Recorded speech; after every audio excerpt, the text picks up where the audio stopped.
Yes, big up people, big up everyone. Welcome back to KGX to the Z TV. Got a good one today. A lot of things going on related to Chelsea Football Club, and who better to talk to than my guy over Yasser TV. His link is in the description. Please go over there, hit the like button on his videos, subscribe to his channel. My man Yasser's always dropping knowledge on his channel, as well as on panels on various other channels. Lewis's channel, seen him on Wolfie, I've seen him on Hassam, I've seen him on Mo. My man is blowing up. So I said, yo, let me get Yasser on the channel. Let's talk football. Let's talk Chelsea. So big up, Yasser. Hey, much love for coming on, bro. I was gonna say, we always talk to each other on other streams, but we never done anything together. And Yeah, man. The show that I used to call, I had a show called the Blue Brother Show, and I done one episode, and I thought, yeah, I'll do some more, and then it never really continued from there. But and I used to think, I'm gonna get KG on, I'm gonna get this guy on, how kind of planned it, innit? And you think, yeah, really hit me up. And I don't know what I was literally just watching the Forest game. I was like, KG, of course, bro. I got time. My guy. Look, I don't have much pull in this YouTube game yet, but I had to get my man Yasser on there because look, I've been a follower on this channel. That's kind of how it works. If you don't ask, you never. So listen, I learned that very quickly on this. You never know what the answer is, so just ask. Yeah, man. Yeah, man. Like a little kid at Christmas, man. You just ask, and all they can say is no, and you just keep it moving, But I appreciate it. There's a lot of things going on, Chelsea. It's a lot of drama as usual. So look, we got a lot to talk to, a lot to get into, and let's start with the most recent events, man. The Carabao Cup semifinal, second leg, away to the Emirates. I want to say Arsenal's our bogey team, but it might be a little bit disrespectful to the bogey teams that we do have, right? But what's your thoughts on Rosenoir in terms of the lineup, the tactics? Do you think that, because there's it's a split camp right now in the Chelsea camp in terms of some folks think that we should have went for it from the start. Some folks were okay with the game plan and said, you know what, let's try to win it late. What you saying? What you saying, Yasser? I think it's easier said than done. For me, both answers are right. Yeah. Because you can either go for it, we concede, or it can be like a punching match. You know what I'm saying? Like some people call it blow for blow, Yeah. But it's like, when fighters just go for it. Winning everything. Straight up brawl. That could have worked for us all. Because I always said it's one game. We're losing anyway. Yeah. So we might as well just go there and see what we can do. I think we're more, as a team, we have more creativity. Yeah. We have the aspect where we can do those. We can score goals. Yeah. I think Arsenal's attack is a bit more rigid. They don't really have that level of creativity that we have. Mm-hmm. I can see us doing something in games, isn't it? And we've seen it. Like there's a couple of games you can mention now, like a Barca game and some other games that we can say we really saw our attack flourish, right? Yeah. I think when I saw the manager do, let me see how far I can get into a game without conceding and then go for it, I was like, well, if it works, then we don't care, because I only care about the result. It was me. Exactly. So whether you do it attacking or do it whatever, it's fine. But the way I see it is, you go into the game, you realize Arsenal are not really going for it, or they're not even trying to kill the game off. Because if you watch the City game, City just went for it. Like, so we're killing this game off quick. Yeah. Anyone thinking of a remontada from Newcastle, ain't happening. And then, but you're not gonna get that from Arsenal. So and from watching a lot of Arsenal games this season, you know how it is, content creator. So it's only by force I have to watch it. You know, I can't absolutely. You got to put ourselves through the misery of watching Arsenal play football. Arsenal, especially in recent times, the Liverpool game, the United game, some other games, if they concede or if they're not scoring, at a certain point the crowd turns. Yeah, feel the nervousness. Absolutely. So if we score early at 3-3. They might not be as nervous, but it's Chelsea, innit? So like Chelsea have a heritage, they can come back here and there. Absolutely. So sometimes there starts to be, what's going on here? We haven't been to a final for a while. Can they stop us? And then we can start to smell blood and actually go for it. Now, Yeah. these are all hypotheticals because they never happen. But I'm saying in general, that's why you can either some part of the fan base can say should have gone for it straight away, and then another part of the fan base can say, well, if you went for it straight away, then they could have scored, which we kind of saw at the end anyway because they hit us on the counter. But that second bit would have worked. Maybe even if you change something within that 60 minutes onwards. Yeah. Or at least said to the players, okay, this is not good enough. We need to play with more intensity. Now, I refer you back to the West Ham game. Mm-hmm. I know it's West Ham, but I do this thing where you have to, I don't know, not everyone can do it, but separate the opposition and the ease of what you're doing, but also see what you're doing specifically as a team. Right? Yeah. I saw Enzo Fernandez moving the ball first touch. Yep. That second half, first half it was very bad, but the second half, there was an intent from us. The pace was we were trying to get the goal. Like we would, as soon as we got the other goal, it wasn't like, you know what, we scored now. Let's just no. There was no calm down. It was literally goal after goal until we killed the game off, and then that's it. Yeah. I feel like that's what we should have seen. After at what minute, Yasser? Like what? Because I'm 100% in agreement with you of like manage the game through the first 30 minutes maybe, and then see what the game state is, and then change it. So at what minute would you have sort of gone for it a little bit more? Probably someone like Martinelli had that chance. Yeah. When I thought, because then we realized, because my thing is, when I saw the lineup, I did not think Delap would be right wing. Yeah, none of us did. Me, I've always said this with Delap. He's been very poor this season. I'm not someone that's gonna back him here. I know I said that he disappointed me and all that because I thought he had better qualities. Yeah. But aside from that, he hasn't performed this season. That's right. I don't think there's any doubt about that. But my thing is, what I've noticed from watching him and João Pedro in the team is that because he does this thing where he stays in the box all the time unless he drops deep. If he's on his own up top, usually you see him dropping deep. Yeah. If he's not on his own and Pedro's behind him, he stays in the middle. And it's usually Pedro that either goes to one side. He's moving a little bit more. Yeah. He's always like an extra man that we have, and he was always linking up. And if the ball gets crossed, then you know how we do it from one winger to another.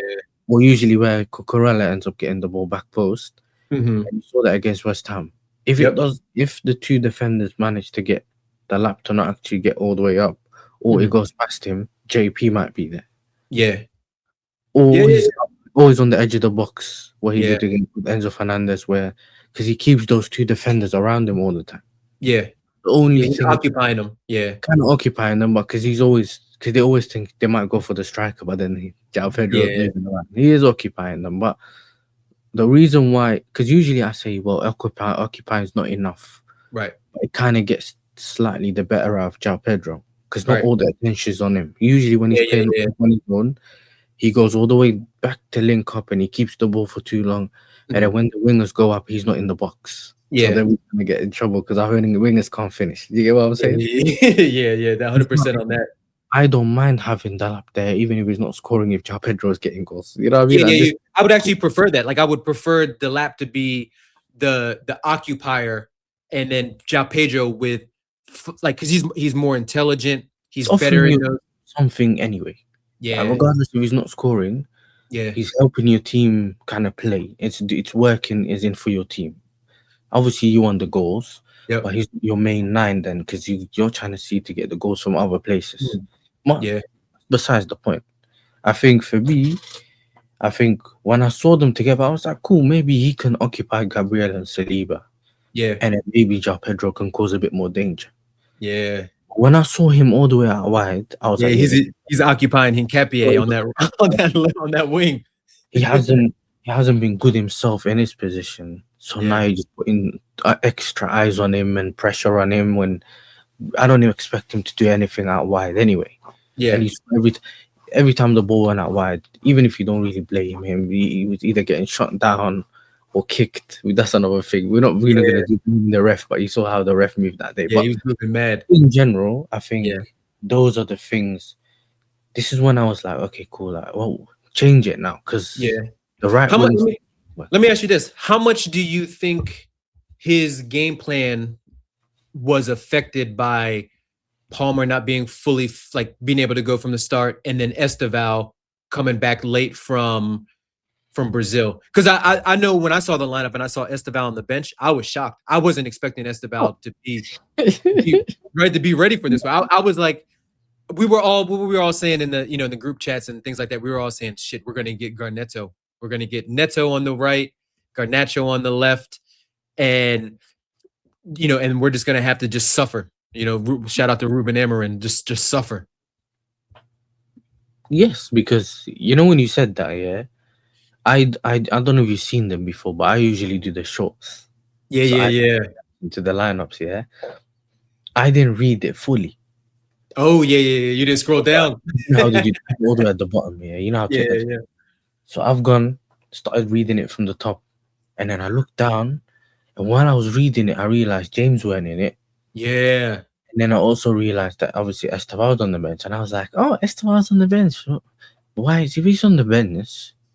You can either start him or take him off, or the other way around. But it's fine if the game plan was bringing them on. Yeah, okay, I get it. Well, I would have done. We probably wouldn't have done that, but you get it, right?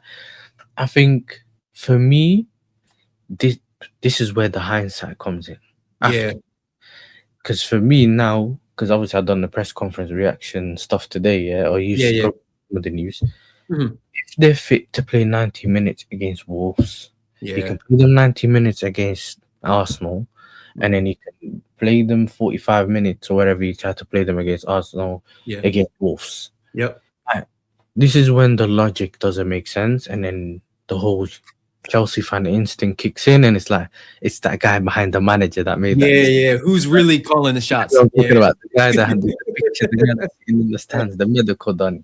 Yeah, because this is when it doesn't make sense, but then this links back to when the briefing that went to Sky Cave when they told them we don't care about the Carabao Cup. That's essentially what they said, right? If we go through, we go through. If we don't, we don't.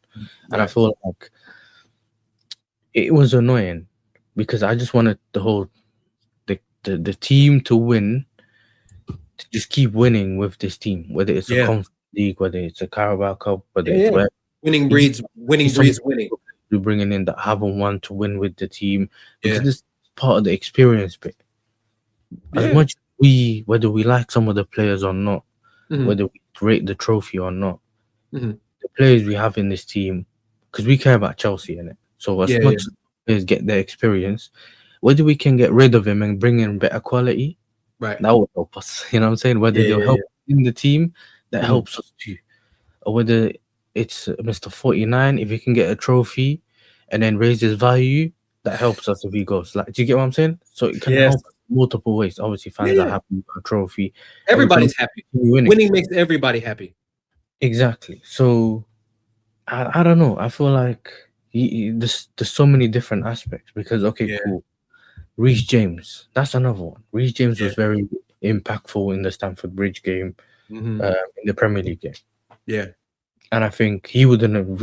I don't see Reece James being on that pitch and just passing the ball about for 90 minutes. He's if you look at our team and you look at like who the risk takers are in terms of who's going to play that killer ball, or at least try to play that killer ball, it's Palmer, it's Enzo kind of, and it's Reece James. And losing Reece James because of the quality that we know he has, the leadership that we know he has. Like you said before, you always spot on in terms of that first game when we played him in the league. He was the best midfielder on the pitch. He was arguably the best player on the pitch. I think he did get man of the match that match. So missing out on his quality, especially in the wide spaces, and knowing how the setup was, that was a huge blow. But like you said, it goes back to the uncertainty about who's calling the shots, who's really making the decisions about whether or not Reece James and Reece James is fit, and whether or not he can play, and whether or not Cole Palmer can play, and how much they can play, and things like that. And look, like you said, we've been around for a long time, right? We had the medical drama with who was it, the late Ava, right? The Ava drama with Jose and things like that. So we know that, you know, sometimes managers will disagree with medical departments and medical opinions and things like that. But it's the unwanted drama. It's the uncertainty about, all right, like, what's this going to mean going forward? Like, are we going to see Reece James held out of other important games? And, you know, then there was the whole bit about, is the Wolves game really more important than a semifinal to get to Wembley away to our biggest rivals, or one of our biggest rivals? Like, we all thought that game was the most important game of the week. But everything what we saw, yeah. Essentially, KG, our season's kind of written off. Yeah. Right. I know that obviously we have the top 4 aim wherever people want to do it. I looked at top 4 as a given this season. Yeah. In the summer, I was looking at top 4. I'm thinking, bro, no, looking at second or third. Yeah, and I thought so too. Depending on where City are going to be, yeah, I'm looking at second or third. Liverpool, look, the way they strengthened, you could say they were going to be first. Yeah, I don't think Arsenal would be first, and that's only because they lost a lot of. I mean, they've been challenging for so many years. Yeah. It could. The players can take a hit mentally, innit? Yeah. Every time we challenge it, it's not working. Yeah. And I kind of saw this Gyökeres thing happening, because I was like, if you're doing, I don't really see that working.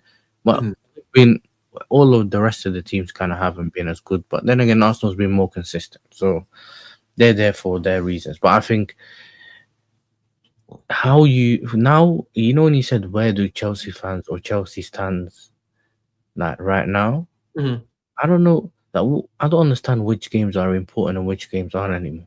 Yeah, you know what I'm saying, like, exactly, because you can miss out on because we all know that they want to get Champions League money. Champions League is important. They already, you saw the brief probably the other day that said we made 80 million, we made a profit in January, and then I quote tweeted it, said, I wish the profit could equal to £1, 1 point, 1 goal. We could yesterday, you know what I mean? No one cares about the January how much money we made. We made profits in January. We just lost the semi-final. I don't really care about profits. But the point I'm making is, like, are they, because we know that they don't want to miss out on top 4. So essentially, they're looking at the league and saying we need to win as much games as we can, secure this top 4. And then also obviously look at maybe the Champions League, because that's a thing. That's another big money maker. But no, it's also the competition itself as well. Like, how far can we go and blah blah blah. But I think now I'm looking at certain games. Are they going to win the FA Cup now? I know.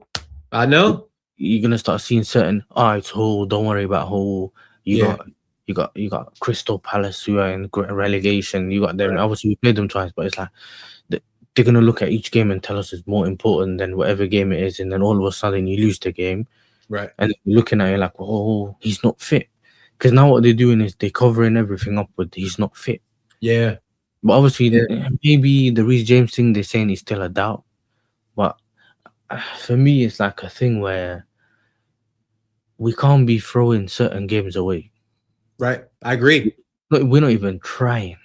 The way we threw that first leg away, to find that stuff still in that leg, in the second leg, is what kind of gave me confidence. Because then we get our players back. I thought the first leg was done. When I saw their lineup and I saw our lineup, I was like, "Oh, listen, just put it foot back." You know, we just threw this away. But to find myself still having only 1 goal deficit is where I kind of was annoyed. Then that's where I was more annoyed. It was only 1 goal. We could have been in it. If it goes to penalties, then it is what it is. But if it doesn't, then you score another goal, whatever. But I think it's more of a board problem. Because are you going to give the manager the tools or not? Because our manager turning into Amrim.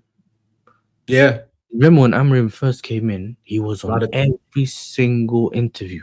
I know. He took all the slots. I know. And every time I turn on my TV, he's on another interview. Or you see a video of him talking. I think today he was on, or yesterday he was on some conference thing talking. And every day he's talking. And he had the event with the fans the other day.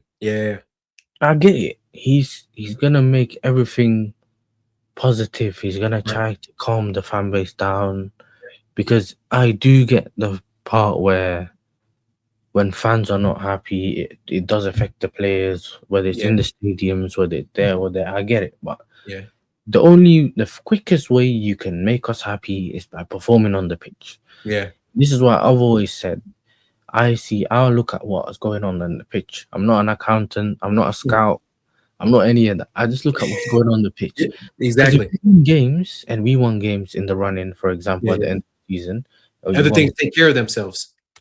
and all of a sudden it goes into positive, positive, Yep. positive. Everything goes uphill. Yeah. Everything's good. You're confident about your games. You know which Hmm. players are playing where.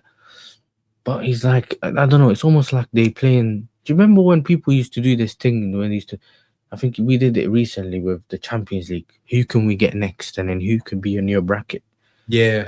Like they play in that game where they play like a randomizer. They're like, you know what? Mhm. We got 45% of chance of winning. So how Yeah. about we don't play these games and it's all database, like, you know what I mean? Yeah. And I Yeah. think football, because football doesn't work that way. I don't see the point. Like football, you have to play. Yeah. Similar when if they played the randomizer against PSG, it would have told us we're losing 9 times out of 10. Yeah. Exactly. But We play football's played on the pitch. and I Yeah. think as much as people don't like to go back to the whole Maresca thing, Hmm. he was someone that was you knew what he was going to do in the big games and you Yeah. couldn't stop. And what I Yeah. mean by that is, as fan, now even I'll give you like an idea. So you know the 1-1 draw. Hmm. I spoke to Northside, the Arsenal fan, Hmm. and he done like a tactical analysis thing on us, and because he tried to see beforehand Yeah. how can they beat us, can they not beat us? I think Yeah. we should, and blah blah whatever. And I was watching it, and I remember telling him, I said, look, I texted him and I said, I know exactly what we're gonna do. Yeah. Maybe here and there it could Yeah. Little change. tweaks. Yeah. But you never know because it could either be Gusto in midfield, or Reece Right. James in midfield, or he could still run the same. Like, but you knew that lineup in big games. Yeah. Yeah. Neto up front or Neto on the left wing. Yeah. You knew that Palmer's going to be playing in Mhm. the 10 or Enzo. Like you knew exactly what that lineup Yeah. was, right? Except if there was like defensive injuries or whatever it was, but you Yeah. knew exactly what's in that lineup, and Mhm. you knew that it was going to be three in the back in possession or Yep. two, whatever, and Yeah. gonna go through the middle. If Lavia's fit, he's gonna be the guy that's on it. We Stick 'em know in. exactly how it works. Yeah. Those tactics he employed in big games always worked in some way. Yeah. He was. Most of the time, right? Yeah. Most of them. We didn't have that the other day. I know. I We know. played, maybe it's the system, maybe it's just the players, whatever it was. I just thought for him to think of a three in the back in that kind of game, Yeah.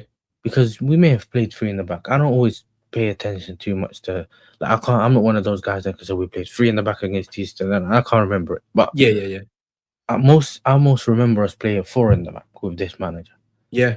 He switches it. I know it could be different in and out of possession, but Yeah. you Yeah. need Yeah. Yeah. on the ball, four or whatever, four in the back, whatever. Mhm. And when it doesn't happen, they're always looking at it thinking, you're tinkering with something we haven't done. Yeah. And In why a would you big do game this against a kind of good game team. where the people that don't understand what's Mhm. going on the pitch are just slandering players? Because you know how it is at just, oh, this guy's rubbish. Look, he can't do Yeah. this, he can't do that.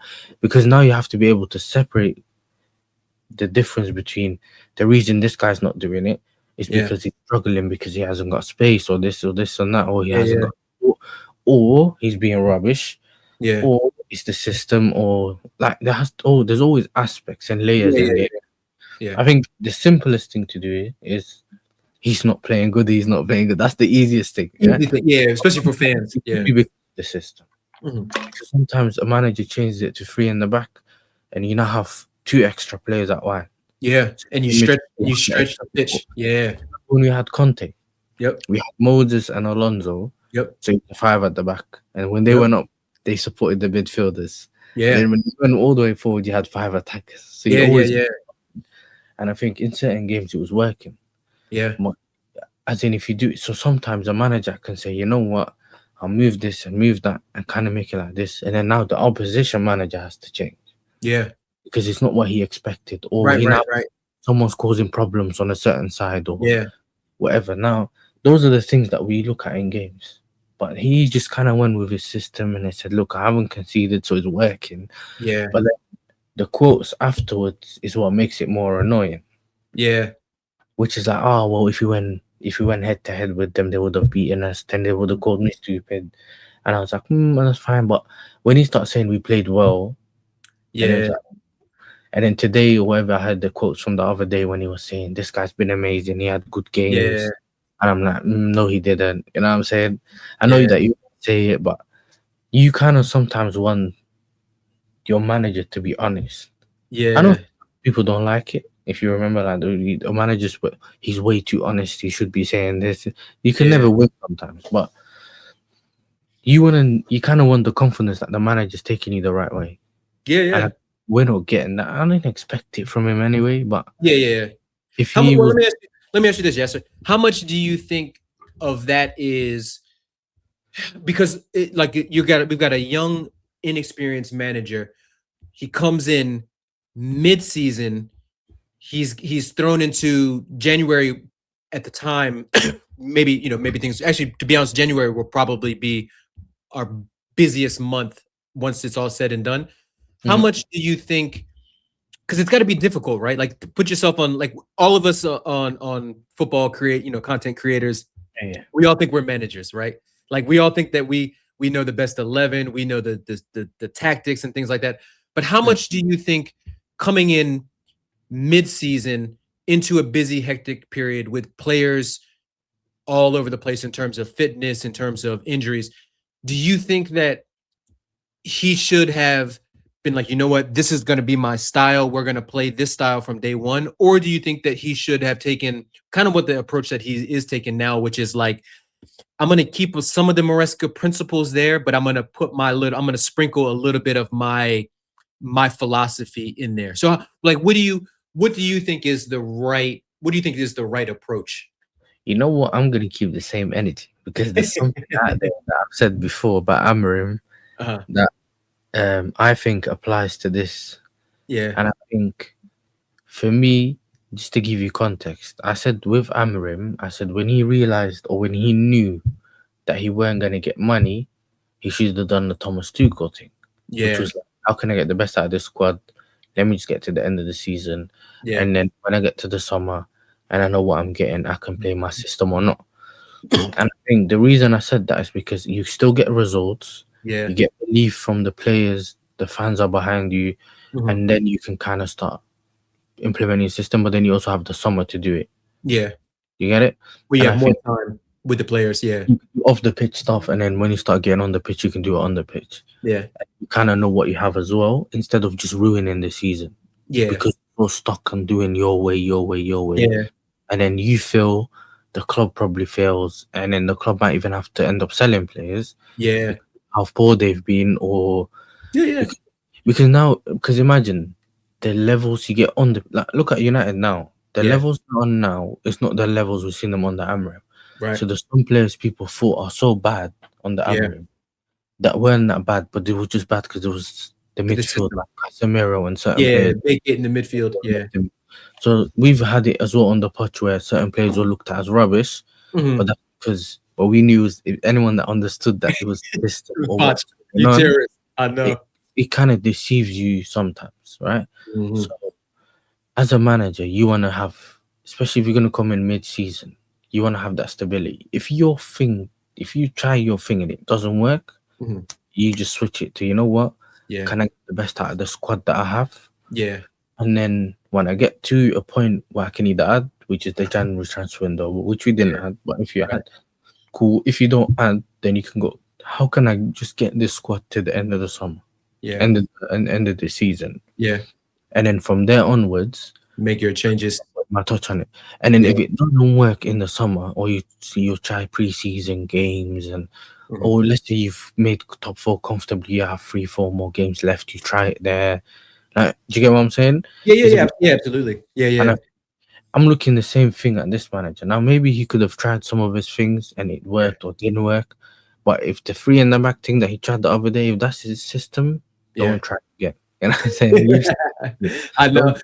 You know what's crazy about the 3 in the back is I get it from the standpoint of it makes us a little bit more resolute defensively because we literally have one more defensive player on there.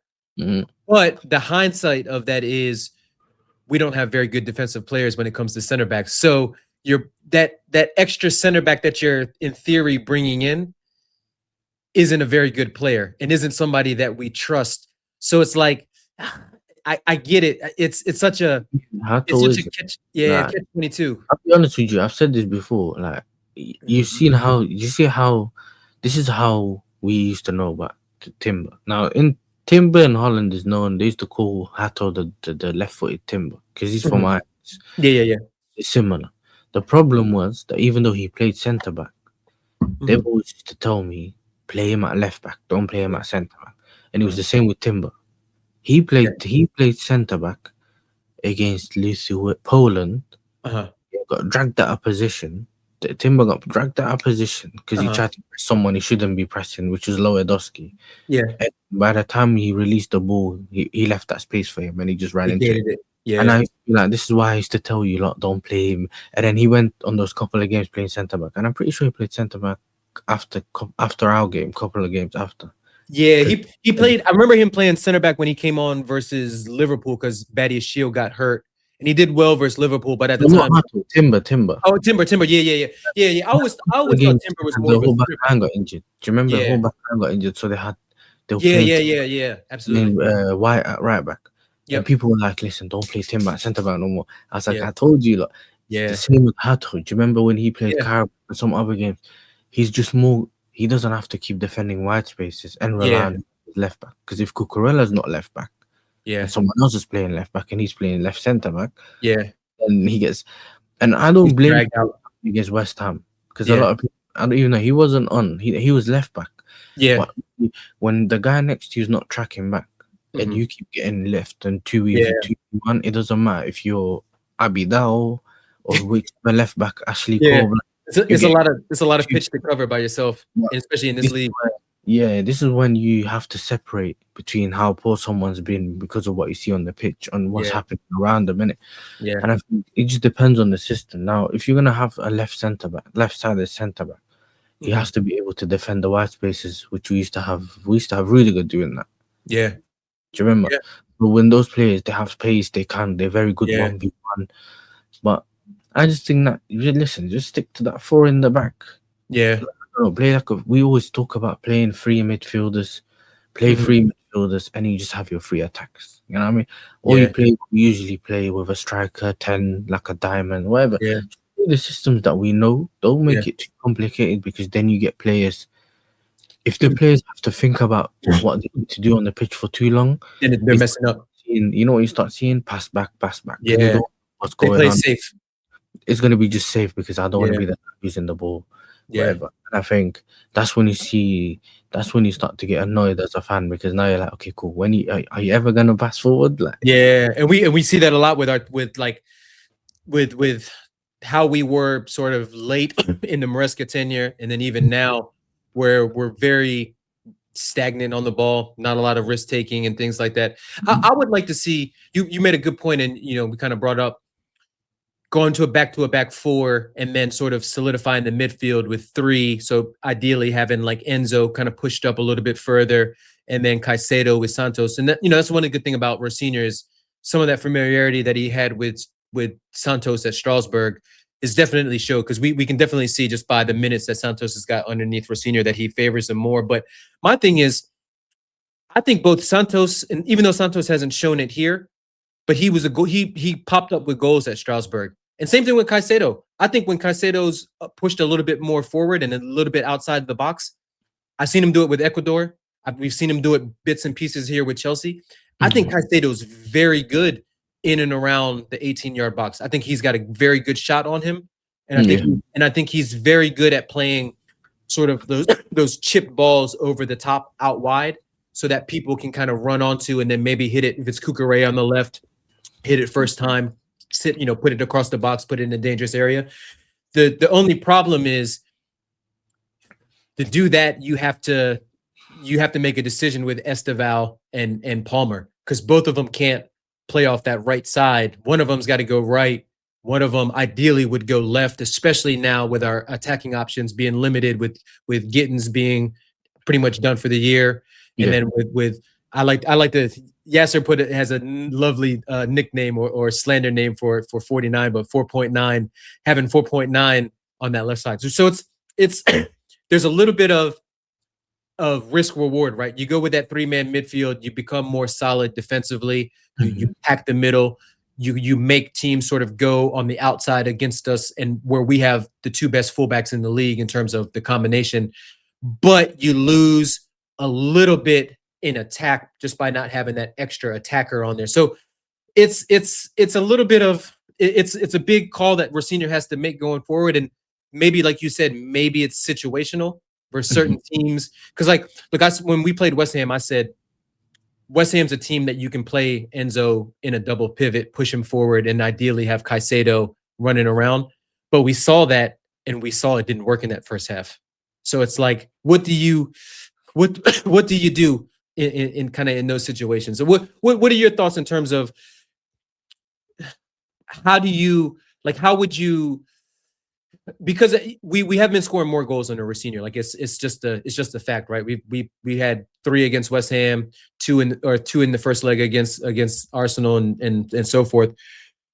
How would you find balance in our squad in terms of getting the most out of our attack, and then also maintaining solidarity in a solid defense? I think one of the things that's got us in this position in the first place is the missing of certain players, isn't it?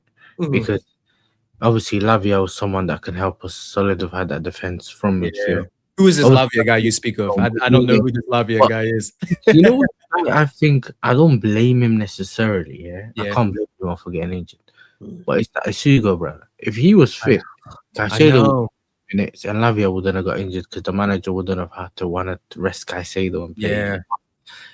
Putting that all aside, I think that would have been more options for us midfield, but defending. I think what you said about Palmer, Esteban, for me, I've always said with those kind of players, you can always have them interchange from the 10 and the right wing. I think going forward, even if you play João Pedro on the left, if you still want to stick with that, I'm not saying you have to stick with him. The man still wants to stick with him for whatever reason. Because we know João Pedro can play on the left hand side. And if he plays an Esteban and Palmer, because sometimes managers say, well, if these two got to good link up together, maybe they can do something. You can have them both interchanging where Palmer goes into the 10 and then you get an overlap from the middle. You know, the wide runs from the middle out wide, just behind Palmer out wide. I think you can find ways where they can kind of coexist together, and then they have players that are just covering just behind them, innit? I think, and then if João Pedro drags in deep, he can actually go from that left hand side and close. Because sometimes they all it's a bit lopsided where everyone goes on the right side. Just being in dangerous position. So attacking wise, obviously we have the Gittins injury. I think that's very unfortunate for him. I do too. I think he's someone I've been calling to see him start. Not necessarily because I think he's great. I just feel like he has the quality. For me, this is gonna sound mad. I just feel like he's another Mudryk. He has that potential. He is a player, and I can see that he has certain things to his game. He has good feet. He has that predictability. He has that little skill set. He can get a good little burst on him. Flair. He has that speed. Obviously, he doesn't have Mudryk speed because that was great. That's that Eastern European. But they both had confidence problems. They both had confidence problems. And I've found myself saying the same things I said about Mudryk, about Git. I know. Give him a run of games. And we said that about Poch. Do you remember when Poch used to play? Remember when he scored against, was it Arsenal? And then he dropped them the next game. But he just scored, play him. I know. You don't know who he, because I just didn't want to see Sterling. But Sterling was just so, he was doing that thing where he was annoying us. And I'm like, bro, if this guy scores, just play him. I think sometimes certain players, and we kind of saw that at Mudryk's end when I call him Skinhead Mudryk, when he had the at the end. Remember, he was the guy coming off the bench. He was our impact sub. had legs, and then when Yeah. he kind of got coached a little bit, he was much more effective. I remember Yeah. I think it was the Forest game. Yeah. Man Yeah. City, Yeah. amazing game. He ran that full pitch, yeah, crossed it Yeah. over. He didn't get it. But there was a use for him at that point. Yeah. Now, I'm not saying that this guy's the same thing, but I'm saying with confidence player, and I was one of them. This is what I Yeah. know. When I was younger, Yeah. it was like if I messed up, I was like, oh, like I Yeah. need to go again. The manager probably ain't gonna play me no more. Mhm. And the problem that we have is that we have one guy that's so confident. Yeah. He's But trash. shit. The Yes. other guy I is know. not necessarily good. He has skill set, but he's Yeah. low confidence. So it's like a lopsided thing, innit? Yeah. And I think if the manager just trusted him and played him on that left hand side a bit more consistently, Yeah. saw enough. Like even if you're gonna separate what we've seen from Gittins, Mhm. from Rosenior that's coming, Gittins done his thing against Charlton, even though he got moved out wide to the right. Yeah. Yeah. Yeah. Yeah. The Donny that couldn't beat League Two fullbacks. Yeah. Oh my God. Then Yeah. Yeah. because we want to see what Gittins can do in his position. So when you Right. keep moving him, we Yeah. saw that he had to keep compensating because he didn't want to shoot with his left. He's both footed, but there's a difference between cutting into your left and shooting it, and Yeah. having Yeah. your left from the right hand side to Yeah. cut. Yeah. I wasn't too happy about that either. About him moving Garnacho to the left to He his can't do position. anything in his own position. He's I not going to know. take the risk of moving him to the right. I know. That's all. And we've seen that against Lincoln because the Yeah. Maresca done and he never worked. But my point here was that um, obviously he's injured now. Yeah. But now is when we're going to see is he just going to stick with the Garnetto lineup that people like to call it? Yeah. So how do you, because I wanted to talk about the attack and it was a great way to sort of transition to it. And Yeah. mainly that left side. Like I look at our attack and I'm like, all right, Pedro is starting to get back on form and starting to be the player that we know he can be. The right side, Esteval starting to get the minutes that we wanted him to see. But then we lose one of our left wingers that we paid a lot of money for, and we know who the other option is there. How do you see that left wing spot playing out for the remainder of the season? Do you see Neto getting pushed out there and it becomes a Neto Garnacho? Oh, oh my God, that sounds so bad. A Neto No, Garnacho I battle. think I've said this, I think he's not going to be able to play Garnacho on that left hand side for majority of the season. Yeah. I just don't see it happening because of he's just going to keep breaking attacks. He's going to, you know what he does. He's going to come on and it's not How going to teams work. set up against us. And then the manager's going to be rushed to fix it because Yeah. every time he starts him, I just think that brother, you just bring him on when you're winning and you just don't care what happens. But then the issue is with him is he makes those mistakes that ends up getting you in trouble on the counter. Yeah. As tracking his man or he's falling asleep in the back post, Bournemouth, Brentford. Mhm. There's examples where he's done stuff like that. Yeah. So he's still kind of like a liability. Yeah. But I've always said that when Neto was doing this thing where he kept cutting in on the right hand side, cutting in fake shot like he was, I don't know, street, them street freestylers. Yeah. Bro, I said, just put him on the left. Let him just cross. He's on the left. And I think, who was it he scored against on the left? I remember. Yeah, it was a nice calm finish with his because he's I get it too, because he's Neto's so predictable on that right hand side, right? He comes down, he chops it back onto his left. He either opens his body up for a cross or a shot. But on the left side, he's a little bit more. You have to respect him a little bit more going down the touchline, and one thing that Neto has is pace. So yeah, I can't remember the game that it was, but this is this KG. Yeah, sorry. I remember when I played right back for a team. Yeah, and then they shoved me at right back. I used to be a winger. Yeah, early on I was a winger. Then I got moved to right back for this other team I played in, and then later on when I had a few injuries, I played up front because I was like, "Hey, you man could do this, do the runs, and I'll finish." Yeah. What happened is when I moved at right back and I played left back, I started to notice that when if you're a right wing on the right, you do what James does. Yeah. Where when you get the ball, you kind of already anticipating who's making that run and you just cross it in. Yeah. If you're on the left, you're either going to cut in to do the ball over the top. Yep. Or you're going to say, you know what? I'm only really going on my left foot if I need to confuse the fullback. Yeah. Even if you're a winger, Yeah. because what you do is it's all percentage, innit? So Mhm. what you do is you kind of have to get used to the defender you're playing against Yeah. as a winger, which is why I always used to tell people there's no winger that doesn't lose the ball. Oh yeah, absolutely. And you essentially, even the manager knows that the fullback almost has to be locking. His job is to lock you up the whole game.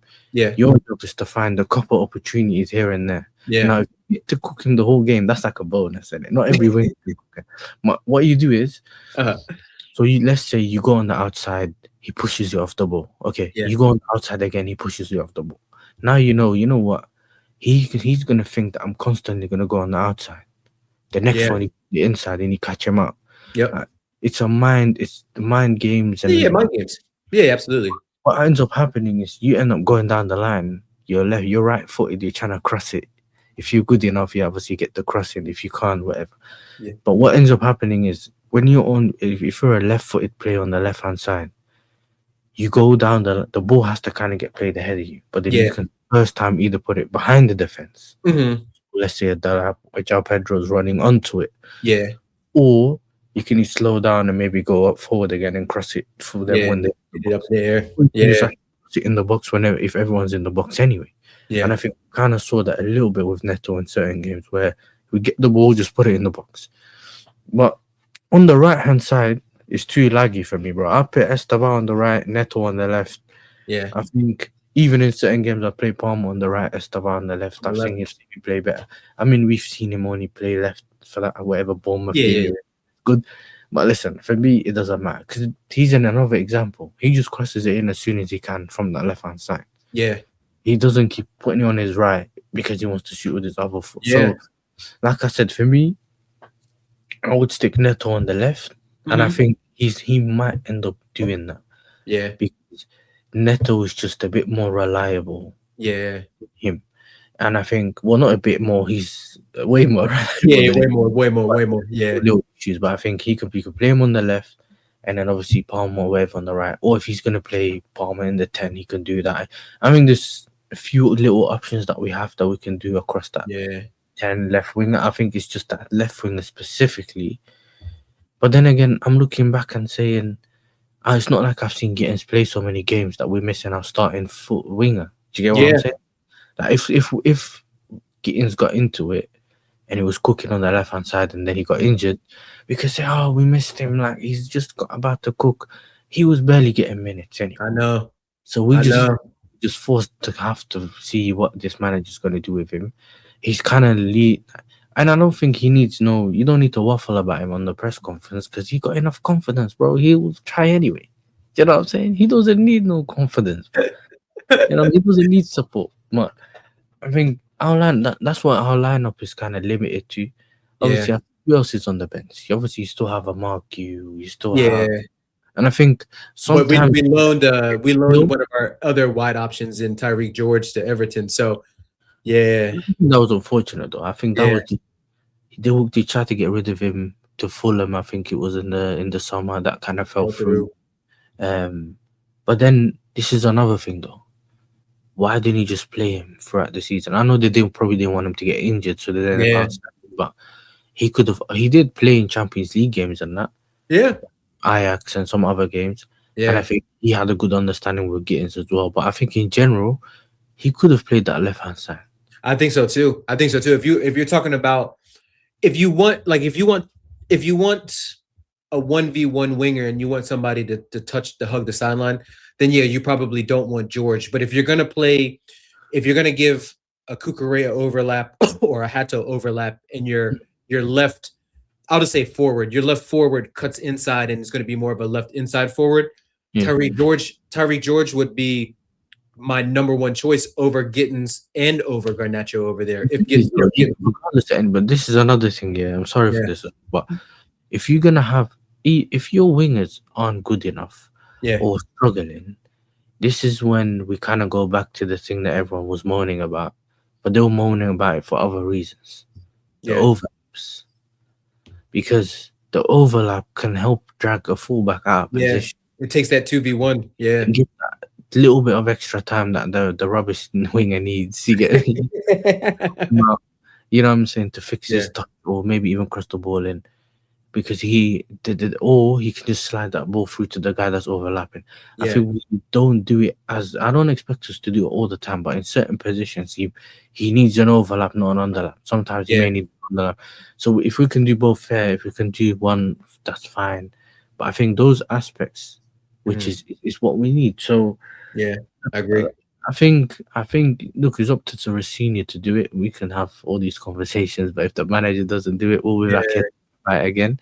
But I think it's one of those for me where if the manager wants to be taken seriously and to be accepted by the fans in terms of long term, he has to get the results on the pitch. But then we also have to see improvements on the pitch as well. In the performances, I think that's usually our main complaint. It's I'm not seeing anything on the pitch. You know what I'm saying? It's once you see something on the pitch, what we saw against Crystal Palace or this and that, and you think, you know what, we have improvements up. Because this is one of the things that annoyed me the most in recent times. We don't challenge the goalkeepers enough. Yeah. We don't make a goalkeeper go save it from the top bins or top. No, we don't make a goalkeeper like, we don't shoot from outside the box and hit the target. Yeah. We don't even put the ball in dangerous situations, because you know sometimes when you need a goal, I don't know if you noticed, we end up passing it around. Everyone's screaming, cross the ball into the box. You know, Jimmy, he does that, cross the ball, and then we start playing football when there's 5 minutes left. I know. That's seeing crosses, and I'm like, bro, it's too late. You had all that time to do that before. And I think João Pedro's a decent hitter of the ball too. I know Delap doesn't have the timing. He doesn't have the maturity. He doesn't have the movement in the box. But we've seen João Pedro had a very nice header. Who was that? Fofana, right? Against West Ham. Fofana comes up, does his best. Remember that one season under Conte when we won the league, or not when we won the league, but when we had Morata, second season, and as Pilaqueta at that right side at center back was just sending in those crosses and Morata was getting on. I'm like, when you send in crosses, you never know what happens. Even if you don't get a hit, it might drop. Brother, I found this recently. Delap has 5-star weak foot on FIFA, bro. I went back to Sports. What are you doing? Yeah, I couldn't believe it. But I'm saying he was known to, but he had good ball striking. Yeah, good ball striking. In one of that. Which preseason game was it that we seen it? Do you remember when he turned and just hit it? Yeah. I remember in the Club World Cup versus. Remember when he came on versus PSG in the Club World Cup, and within like 2 minutes he had just pinged it. Boom. But he's not doing that. It's not even a timing in the league. But I'm saying we're not even taking that risk to say, even if I shoot at the goalkeeper and he mishits it, or he doesn't save it, or he parries it towards someone else, then João Pedro can get a goal. Yeah. Or this guy can get a goal. Yeah. Like, we don't really put enough stress on that opposition centre back line. You know in this league, real quick, Yasser, this league, it's not always about playing beautiful football and breaking your teams down. Sometimes it's about forcing mistakes out of the opposition and just capitalizing on those, being Johnny on the spot, being opportunistic, and just being in the right spot. And we've got Enzo's a very opportunistic goal scorer, right? Like we know how Enzo likes to camera goal. This is the thing though, yeah. You know what's funny? We this reminds me of, like, do you remember when City had Sterling and Sane, the dynamic wingers? Yeah, they used to, they did, but they always used to have that way of playing, and then it used to go from one winger to another, and he would tap him in all the time, and I'm like, how do you get across the five back post? Sterling was a problem in this league. But remember how the ball used to go right in front of the goalkeeper, and someone would tap all the time. But my thing is never that. My thing has always been, when I watch Chelsea, I feel like we're always waiting for the perfect goal. Yeah, that combination to score a goal. I'm like, you have to sometimes just put it in the box towards someone. If the defender doesn't clear it well, then you might have, you can volley it, or if it goes out. And then we see in certain games, like, I don't know, the Liverpool game when Caicedo had a shot, or Enzo Fernandez has a shot from inside the box. Like, we have little thing, but when you watch our games, our intention isn't always pick the ball up and first thought is going forward. Yeah, because we have the players, so it's not like we don't have the players. Do you know what I mean? Yeah. So I feel like the mindset had to change a little bit more. And this is Yeah, when yeah. you might say, you kind of like, okay, I get why the manager got a Gittins or an Esteban, which is a bit more direct wingers, but then let them be direct though. Yeah, yeah. Let them do, like, get the best. Sometimes getting the best out of a player is accentuating what they do very well. Our wingers are doing the Sancho thing. I know, it's frustrating. It's frustrating, but because Sancho wasn't a direct winger, yeah. yeah. So I knew that that's what he was. But I remember when people wanted him to do the direct winger stuff. Do you remember? Yeah. Run down the line and do this and score Yeah, goals. that's not Sancho's goal. That's not his game. Now we got direct wingers doing the Sancho thing. You know what I mean? The link up winger, bro. And I'm like, I know. So I know. We need to flip that. They need to flip that switch and just here and there. But what do you think though? Like in terms of, do you think our team is way further enough from everyone else, or do you think we need certain players in certain positions and then we can kind of go up? Like, what do you think about that? So how to recently? So what do we need to like kind of close the gap? Yeah, because remember, I've always said we have issues on our spine. Yeah, I do too. I do too. And don't get me wrong, like Sanchez has been for the most part good, but if you look at the rest of our spine, in front of them, bozos, center backs capable. Each one is capable, and I'm talking about just what we have right now, not factoring in Levi Colwell, not factoring in Sarr because we haven't seen him and whoever. But I look in front of that because Chelsea was, our spine was everything, right? That our spine was how we used to win Premier Leagues and Champions Leagues. And then I look at the striker and I'm like, we still need another striker. But I'm of the opinion that we need upgrades at about 4 positions in the starting 11 in order for us to compete. I don't think that we're far off Arsenal in terms of man for man. I do think that their squad is deeper in terms of quality. I think their squad is more mature. And I think the understanding. I think positional understanding. Yeah. And some of that comes with experience. I mean, this is year 75 of the phases for Arteta, right? But at the same time, I'm like, so we need that continuity and that consistency from the ownership and from the manager. Like you need to have a manager that's in the position long enough for them to cement their play style and things like that. But I think, see, I always say this on I always argue this with Joey. Big up Joey each and every day. I always say the best way to increase and to get better depth is to improve upon your starting 11 and push those guys that are not. I say that all the time. I remember when people used to say, do you remember when Arsenal used to get like a Marino and say he's a bench player? Or right, my brother, you're supposed to get starters and then you also become bench players. That's what I was like. That's essentially saying. Absolutely. Like we think about like old school Chelsea, right? Like I know I'm a little bit older than you. You can see the gray hairs and things like that. But Yasser's a man of football heritage and culture, so he knows that the old school Chelsea teams, right?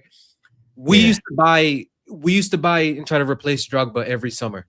We had at one point we had Makelele, we had Lampard, we had Thiago at the time, and then what we did? What we went out and bought. We got an Essien, we got a Ballack, we got a Deco, we got all these guys that are at the time were like world class or had been world class players in their position. Bring them in and say, you know what?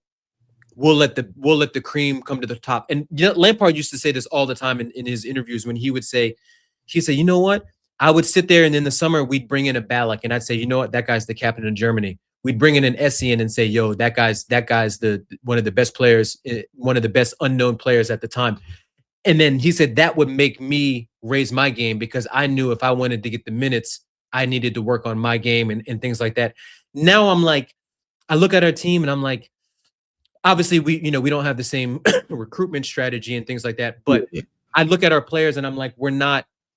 But then even the team, not many players like that anymore. Yeah. Like I know that, obviously football moves on. But a lot of the times when I look around, like all these teams have young players. Yeah. Like the KDBs now, bro. The KDBs are the KDBs are like the decos and that. Yeah. as in from our time, the Etiens and all that, the Dons that we're talking about from a couple of years ago. Yeah. Younger generation, the KDBs are them. They are gone. Yeah, so they're gone. Looking at the younger players and thinking, yo, listen. So that what Foden, Rashford, and all these man there that were young now, 27 are now the, experienced players or the players that have been here for years and all that. But not putting that, and I feel like it's both in it. I feel like it's just recruitment strategy. It's also like the selection, because let's say you could have got a Gay this season, so it's not like you couldn't find someone, but is he the right? If he's not the right player, then which player do you want to get? And if you do, get him. But then it's like we've seen it with the most expensive jacket I've ever seen. He's gone, and I feel like those are the things that happen, innit? He can't be your number one, then all of a sudden he's not. So it is part of recruitment stuff, but then you have certain teams that you can say, well, they bought players that weren't really world class, like a João Gomez and like a PSG, where certain positions, whatever, but then they have really good players in other positions. Because in certain positions, it's more about the structure more than just individual quality.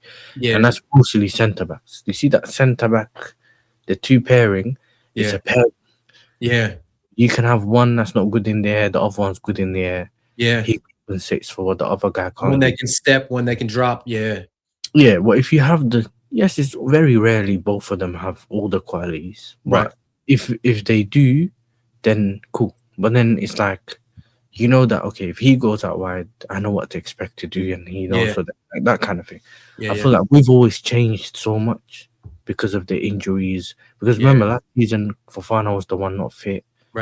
And Cole was fit this season. He's fit, the other one's not fit. And then you get this guy's injured and you playing him. He has to play with this guy. This guy, Chalobah's getting comfortable with Fofana. The next day he's Tosin. Next day and the other day he's like, so it doesn't help because they need minutes together. The understanding. All of a sudden you think, well, Chalobah would have stayed. You know what I mean? And you look up, Buddy, she was counter-pressing. You know what I mean? What do I do? So these things are things that are also affecting us in games. Some of them are not really the best 1v1, and sometimes they want to take that risk to do something and it ends up going wrong. It happens. But the last thing I wanted to talk to you about, because I know it's got to an hour, I think the use of squads is also important. I feel like if someone like a Delap's not playing, just play a Q. As much as he's back, he might be able to contribute something within the season. Do you remember when him and Jackson got injured on deadline day? It was dark. I think he helped us because remember Jackson got injured. Gu finally came on because remember we were asking for Gu to play. One and he done something. I don't know. I think he occupied the centre back. He's very active. Look how he dragged them out of position, and then we scored a goal and and then he got injured. But for me, it was like maybe he can offer us something in that period when Dalap maybe not offering us anything. And that might instill that hunger in Dalap to say, I need to make sure that I'm performing when I'm coming back because I've been lacking.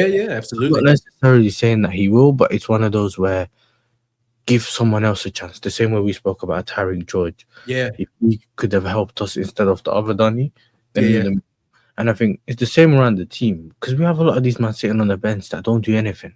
You know what I'm saying? Yeah, bro, I swear to you, they panned. I recently found that Van Ginkel brother retired, bro. I saw him. I saw Reece James have a post on Instagram about him, and I was like, why the fuck is Reece James posting about Van Ginkel? And then I was like, oh, Van Ginkel must have retired. And then I read it. He said it on the bottom. He was like, because I've seen it on Twitter, and he was like, happy retirement, whatever. And I was like, brother, like, he's still. What? I thought you were. I didn't even know he was playing anymore. I thought he was. I remember Van Ginkel very well in terms of his career. Like he went on loan to Milan. It didn't work out, and then we were always he had that bad injury, right? Like Van Ginkel's Dutch, right? Dutch player. I think he's Dutch or Belgium. I think he's Dutch. I think he's Dutch because he went back to the Eredivisie. It's one of those. That Vitesse crew at first. Remember the Vitesse link up that we had? Yo, Vitesse. We should buy. Why can't we buy? Yo, Todd Bowley, Iqbali, if you're listening to me, if you want another multi-club model, you put some money down. We can get one of these Belgium squads that we can get Vitesse. Call me, blood. I get another Dutch squad, blood. But you know what's mad? This is the thing though. Like I Yeah, think you're right, and I think I just wanted to touch on that using the rest of the squad yeah, because it yeah, kind of you refresh some of the players that yeah, are sometimes because sometimes I don't know how to explain it to you. Sometimes you're on the pitch and everything you do is just wrong, going wrong. yeah, Do you remember when Jackson had that period where he was yeah, trying to do everything, where he just kept missing? Or even Palmer yeah. had that You couldn't do anything right. Yeah, he was just missing. He got it's almost like the whole him trying to assist Jackson because he was missing. It kind of got to him like his form. yeah, Sometimes a player just needs. It's similar to when you're working yeah, yeah. and you solve the problem, so you just go for a walk to come back. Yeah, clear your head. Put it Yeah, on the side, put him on the bench, yeah, let the other guy play, and when he realizes that he's playing but I'm not playing, yeah, you either raise your game or you're out. But then yeah, I always knew that if the club said they'll give you 2 years or something like that, and then you can go. yeah, So if you don't want to be here, then we don't want you anyway. You know what I yeah, mean? So yeah. He's definitely but got to be feeling the pressure. He's Delap definitely has to, like, you know, like we both played. You understand I've played up all front, players. bro. I think Yeah, I'm telling you, me mentally, if I had the lapse record, I'd lose my head, bro. I know, I Like know. I'd be losing it. But this is the thing. I've always said that I And don't that know affects strikers differently too, because then they press in their game, maybe take a shot that's rushed. Yeah. because now you're trying everything. Yep. Yeah, and everything you rush everything. Yeah. And I think with Delap, yeah, if you pay more attention to him, yeah, he still ain't got the understanding from his teammates Yeah. because he always chop and change. Yep. So if you watch him, he'll go out wide Yep. and and then by the time the player, you know how Enzo Fernandez is, he put his foot on the ball, he moves it, Yeah. he's already offside, so now he's trying to run back onside, and then he goes tries to Yeah. make another run, and then they pass it behind him, and Yeah. then Yeah. and then he just looks like he's running around. Yeah. Then you're like, He what are just you doing? no, Yeah. yeah, and I think it's a mixture of you can say he's not a good enough player, or you can also say that he has, but then there's all these other things because as a striker, once your mind's not right, you're not Yeah. sharp. Yeah. Yeah. Because remember, it's Absolutely. not the same as being out wide. Because out wide, you just have to run down the line. Yeah. Like, It's different. It's different out there. yeah, it's not a lot to think about. But up front, you have to be. Yeah. I don't know if you. A lot of people run through him, through the back of him. It's not Yeah. even Yeah. in the ball. I'm like, brother, that's a foul. I Nah, know. keep going. You know what I'm saying? I'm like, ah. Yeah. He's got to learn. He's got to learn because when you play in this league, right? Like, But there's no one near him. If you yeah. pay attention, yeah, a lot of the times, Yeah. even if he's gonna head it towards someone, Yeah. 10 is nowhere near him most of the time. Yeah.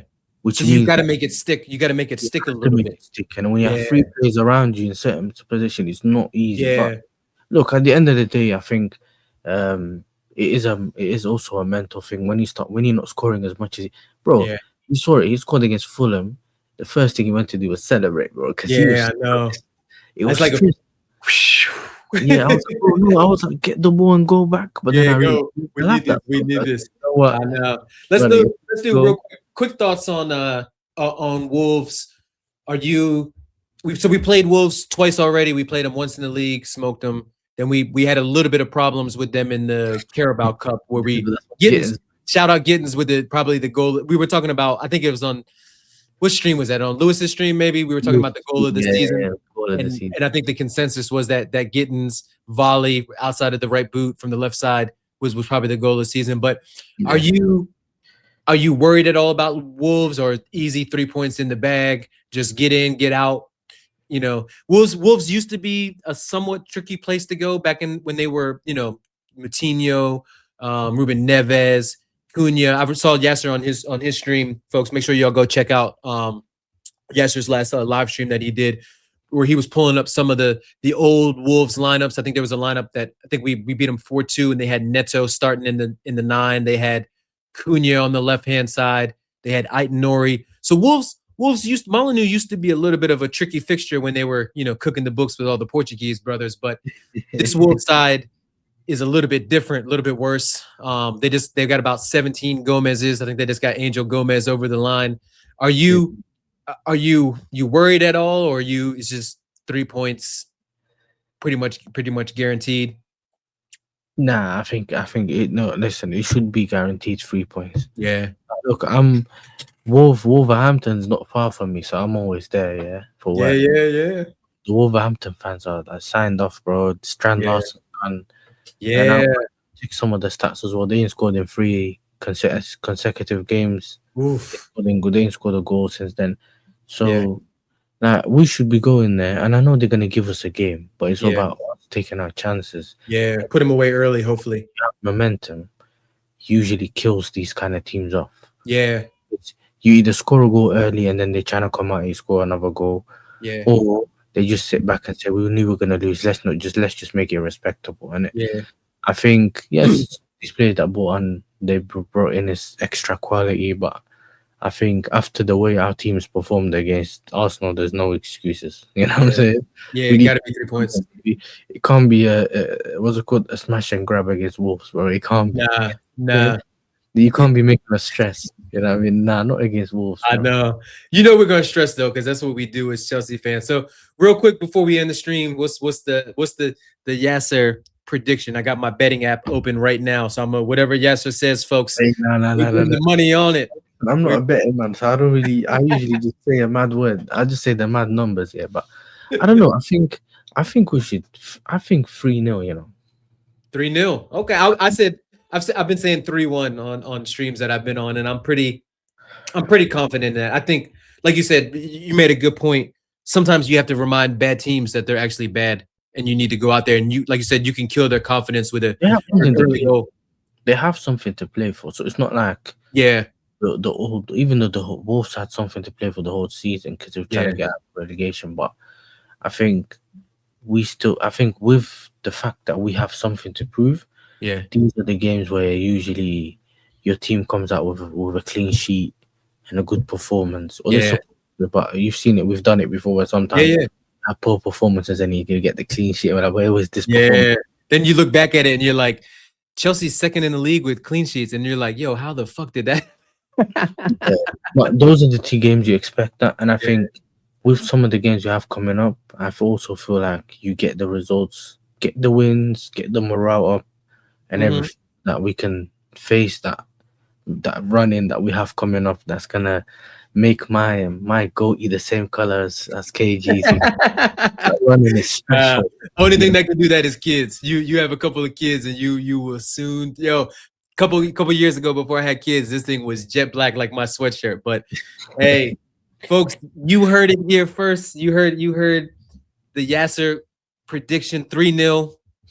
We're gonna wrap the stream up here. Make sure you guys subscribe to Yasser TV. His link, his channel link is in the description. Go over there, subscribe. He just hit 1K. What was that, about a couple months ago, Yasser? End of Jan, I think. Yeah, end of Jan. What's the new target by the end of the year? Oh, listen, I was messing about. You see, when I was doing my 1K celebrations, the chat was like, "Nah, you can't say 5K. You need to say 10K." I was like, "Listen, I don't know how you lot are thinking I'm gonna plan that." Yeah, you better start sharing all the content, like, if you want. Man. But I think, look, you obviously aim high, but I think we'll try to get, because you know how it is about YouTube. Yeah, it's hard. Over a year to get. I think I started doing YouTube. What is it? You see the game Slot used to talk about. When we played really well at Anfield. That was my first match preview. That's when I started doing it. Okay. You know? So I think for you to hit, I think it's 2 years now, whatever it is. To hit 1K. If you're like, well, if it took me 2 years to hit 1K, what's gonna make me think I'm gonna hit 10K at the end of the year? No, but sometimes when you hear like some of the bigger streamers talk about it, and they say that 1K is the hardest to get, and then once you get there, and then it just starts, and then you get a couple viral moments, or you get a couple, you get things start to pop off, and you're like bigger channels and stuff like that. And Yasser is active, folks. So make sure you go like shorts. I see Yasser on shorts. I see him on the socials and things like that. So, I always tell people, man, it's Can I told Yasser this on his stream, in the comments. I said, yo, it's bigger and better things come to the folks that are out there putting in the grind, putting in the work. YouTube, just keep dropping the content. I always see it on the channel, but I always tell you, man, you need to drop something. You know what I'm saying? I know. I'm always like, yo, I got to get more active, and I want to, and then sometimes sometimes it's hard being a Chelsea fan and trying to create content because it's just so much. It's so much news and so much drama and so much things. But we built up a nice little community here. We hop on, Yasser's channel. We hop on Joey's channel. We hop on Jimmy's channel. We hop on the big homie Lewis's channel and things like that. And like we just growth and good content, folks. That's what you can guarantee with Yasser TV over there, and hopefully KGX to the Z TV as well. So, folks, make sure you hit that like, make sure you hit that subscribe. Of course, show my man Yasser some love, and of course, hey, big up Yasser. You know what? This is on my new channel that this channel that I just created because I had an old channel that I deleted.